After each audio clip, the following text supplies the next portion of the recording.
Ano na ba ang status ng Jomcar ngayon? Gabi naman bro, wala ka lang baka ano-ano. Siyempre, ganun ako. Status ng Jomcar ngayon, sa totoong buhay, ha? Wala, ano bro? Ikaw, basta ako, alam ko, mahal namin isa't isa. Ba't ka lang ano? Hindi ba? Talagang, tawag yan, pinangunahan ng pati. Isa't isa. Sorry. Basta ako, mahal ko si Carla. Pero ikaw, wala naman lang sa Confident bro eh. Ano na lang po, what you see is what you get po. Ibig sabihin, kung nakita natin sa vlog, yun na yun. So kung sakaling, kung kayo na nga ba ngayon, no? Sakali lang, hindi namin alam kasi, kailan nyo i-announce? I-announce? Ako kasi bro, ayoko din naman kasi manguna. Siyempre, hintayin ko din naman. Sa pa kayo manggaling, siyempre. Ewan sila sa... Ako pa naman.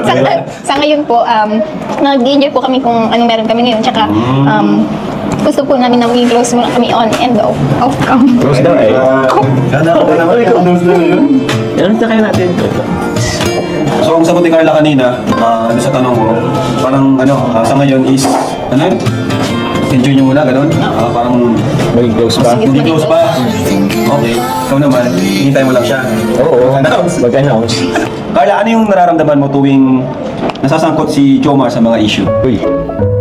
Yun po, mas nagtitiwala na lang po ako kay Jomar. Tsaka hindi ko na lang po pinapansin yung mga negative na sinasabi ng mga basher. Tsaka, yun. Ang mas importante po sa akin yung ginagawa niya para sa amin ngayon. Yun po. Anong ginagawa niya para sa inyo? Para sa inyo na pati, hindi para sa akin. Siyempre bro. Ano yun? Inyo. Sabihin may something na may kayong dalawa na. Oo, kung hindi ka nakasama. Ano yung ginagawa niya? Hindi po, yung pag-care effort niya off cam. Papa Joms! We are up. Medyo real talk ito real talk dapat. Walang halong kaplastikan. Sige bro. Nagselos ka na ba? Ay. Selos ba? Ay, bukong galita. Siyempre naman bro. Lalo na kung may mga umaaligid-aligid sa agom ko. Siyempre, ang dami nang nangyari sa Jomcar, dami na nating pinagdaanan, di ba? Nakapag-travel na rin tayo, halos lahat, nakapag-outing, photoshoot, kung ano-ano pa. So, this coming 2025, ano pa ba yung gusto nyo, ano yung look forward nyo or gusto nyo pang mangyari? Or, yun nga, ano pa? Siguro sa ngayon na lang is yung maging kami. Uy! Parang wala ka ng ibang angal, yun na lang talaga. Yun na lang talaga bro. Hindi tayo namin ang galing na i-announce eh. Seryoso nga ako.